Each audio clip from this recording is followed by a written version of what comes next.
Vous savez, on reconnaît quand on est peu inspiré ou quand on voudrait l'être trop. C'est un problème. Parler, c'est un problème. Je vous savais dire aussi, et je dirais encore la même chose, ce n'est pas important ce que la personne dit, sinon ce que l'Esprit Saint vous touche. Ah là, ma tête, je ne sais pas si je vous ai dit déjà. Vous savez, les personnes âgées répètent toujours le même problème. Je disais à ma grand-mère, qui répétait toujours la même histoire quand on était en vacances avec elle, et j'ai dit mes frères, sœurs, mes cousins.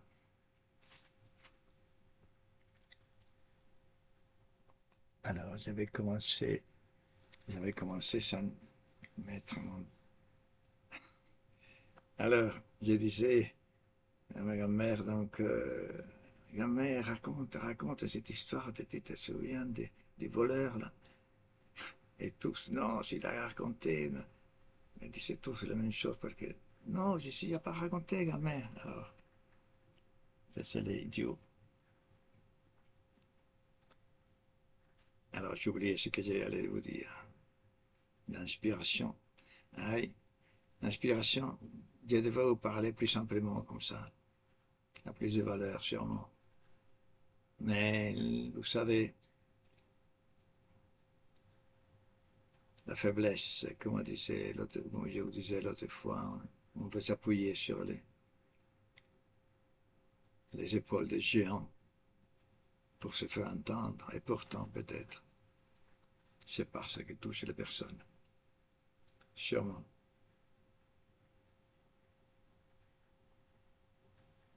L'autre jour, j'écoutais un grand prédicateur, un grand intellectuel français, a fait une prêche magnifique, mais rien n'est resté.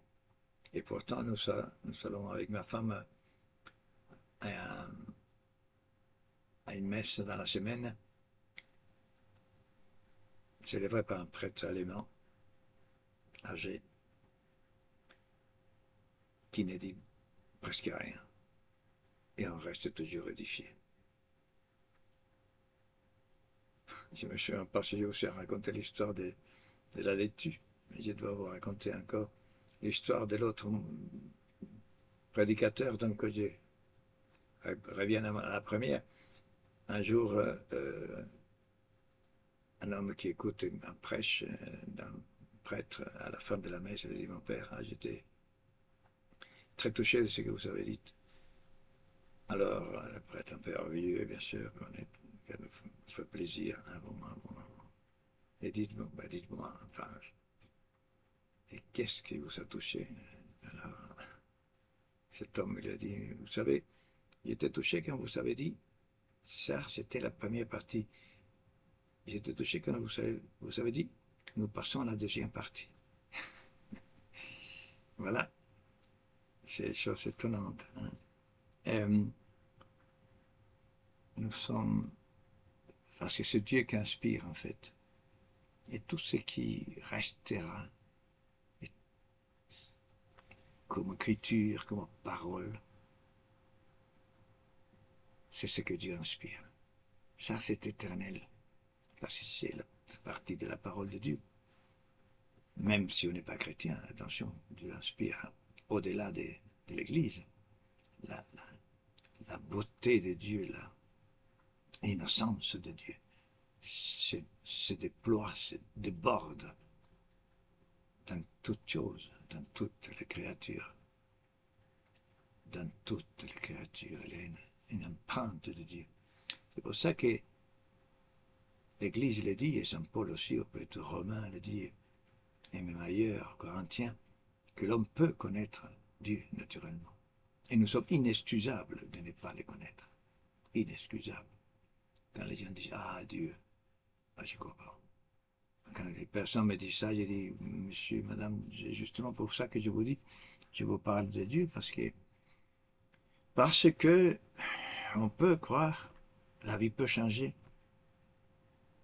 La vie peut changer. Quelqu'un m'a raconté que aujourd'hui même, il y a quelques instants, Léon XIV, il a dit que nous sommes appelés à faire tout ce qui est possible pour guérir psychologiquement, humainement. C'est intéressant ça. Les psychologues, on était contents, les psychiatres. L'Église, jamais il est opposé à rien, à la nature, au contraire. Elle est toujours avec la vraie nature de l'homme, et l'homme nouveau. Et donc, ça quand je parle comme ça m'est plus naturel peut-être, c'est comme ça que je devais parler peut-être. Mais je vais dire encore 1000 fois que je n'emploie aucune tactique, je ne vois pas ce que j'ai dit avant, même il y a une seconde. Donc c'est pour ça que je vous prie de m'excuser de répéter des choses. Je parle encore, je disais, pour les personnes qui sont au bout, les personnes qui sont celles qui écoutent, en fait. Les personnes qui sont au bout de la mort, aux limites, aux pauvres, aux petits. Les pauvres, je vous disais aussi, ne sont pas des manques d'argent toujours. Les pauvres d'esprit dont parle Christ. L'Église ne prêche pas la pauvreté. Des choses matérielles. Aide aussi peut-être. Combien de divorces sont des mariages sont sauvés peut-être parce qu'on n'a pas de moyens où aller. Hein. Moi, je me disais combien de fois, je me disais, si j'avais eu, quand je me disputais avec ma femme, une petite maison, un petit studio, hein, peut-être que ce serait passé dans ce studio. Hein. De quoi Dieu nous a sauvés? De quoi Dieu nous sauve? Du manque, par le manque. Les manques, c'est la chose la plus nécessaire.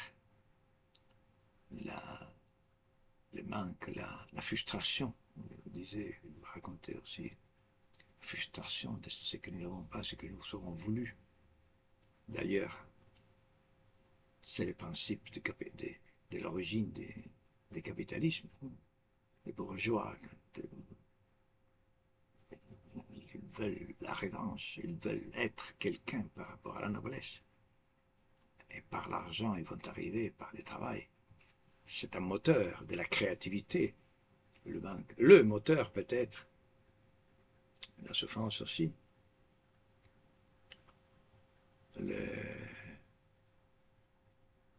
L'homme qui souffre, cela qui a à dire quelque chose qui nous intéresse à tous. La souffrance, c'est en même temps la solitude la plus grande, parce que qui peut comprendre notre souffrance? Qui peut rentrer une seconde dans notre intérieur? Il n'y a que Dieu.